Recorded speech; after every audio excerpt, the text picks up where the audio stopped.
guys to today's analysis. Andrew Okia Omtatah made a great announcement during the weekend. The Busia Senator set up a 10-member committee as a member presidential exploratory committee to analyze his chances of contesting the presidency in the 2027 general election. In a Gazette notice, Mr. Omtatah said the committee was expected to start work immediately and its tenure would end after 18 months. The committee will be dissolved immediately the aspirant formally announces his candidacy or decision not to run. All activities, assets, and record will be transferred to appropriate campaign or political entities as directed by the aspirant, read the notice on November 22nd. The committee key tasks include conducting opinion polls, survey to assess his popularity, name recognition, and chances of being elected. The team will also assess the current political landscape, including the strengths and weaknesses of potential opponents, and analyze national, regional, and demographic political trends in the country. It will also assess public opinion on key issues. The committee is made up of Mary Kidomi Riungu, chairperson, Charles Ole Kabaiku, deputy chairperson, David John Bwakali, political and grassroots strategist, Victor Kipngetich is a legal advisor, Hanifa Adan, public relations strategist, and Jude Ogula, head of analysis. So guys, many Kenyans are confusing the committee as being the presidential campaign team. No, this is not a presidential campaign team. What exploratory committee does is to check the feasibility or to check the landscape of the political arena in the country. They are going to get the financial muscle rather of the candidate, if whether Omtatah has deep pockets to roll out his campaign. They are also going to consider ethnic mobilization, which is a factor that the young people are saying it's not an issue, but in current political setup, it is an issue, yes. So they are also going to check on that. They are going to gauge the popularity of the candidate on the ground. So this is not a campaign secretariat or it's not a campaign team. No, it's just a team that is set up to gauge or to check the weight, the muscles of the aspirant. Immediately the announcement was made, Twitter went wild.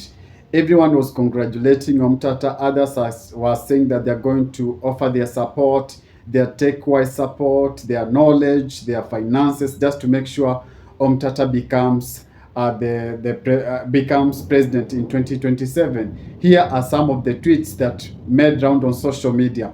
Senator Kiprotich tweeted, "To my brother and colleague Senator Okia Omtatah, while I wish you well in your presidential bid, and there are a few things you need to be aware of, such as to run a successful presidential campaign, you need minimum of 7 billion, a voting bloc that established grassroots network that are not even aware of social media existence and hype, plus to vie against His Excellency Ruto is a tall order who outwitted and outsmarted the government candidate Raila Odinga in 2022 general election." In response to Senator Aaron Cheriot's tweet, this is what Okia Omtatah tweeted. "Thank you, my brother Senator Cherargei, for your insights and well wishes. While the challenges you highlight are real, I believe leadership is about more than resources or political machinery. It is about ideas, principles, and a vision for a better Kenya.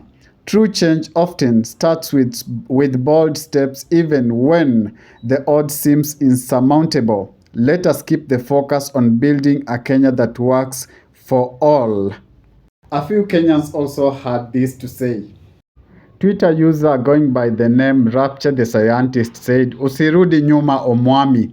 I volunteer to be a returning officer in my polling station. Tuko rada vibaya sana round here, na tuko ready for goons." And James Smart had this to say.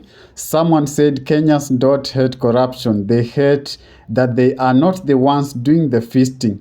A candidate who has no corruption record is anti-Kenya with no viable path to victory and completely unacceptable.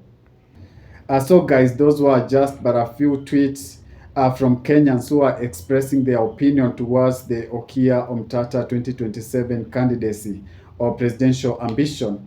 I don't know your thought. Maybe you have different thought or you have a particular candidate in mind. You can drop a comment below and I'll be glad to know your candidate as well.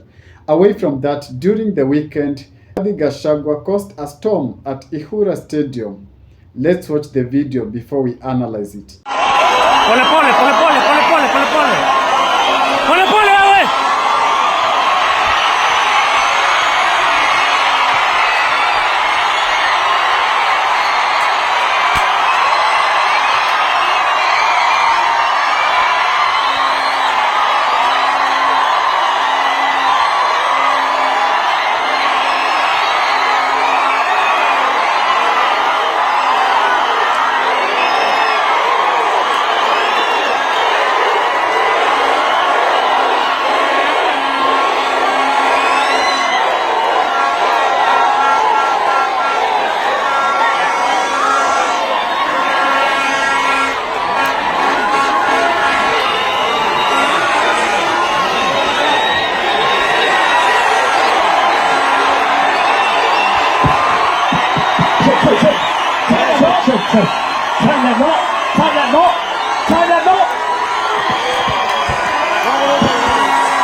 A very massive support in Rigiji. On that video, you can see so many people cheering when Rigathi Gachagua made appearance at Ihura Stadium. So this begs a question: is Rigiji going to be a factor in 2027 general election? Remember, Rigiji was impeached, and by being impeached, it means that Rigiji cannot hold a public office. And we have seen Rigiji not going to the court, or we have seen him not telling the lawyers to go to the court to revise the decision. Rigiji has remained mum and calm about this issue.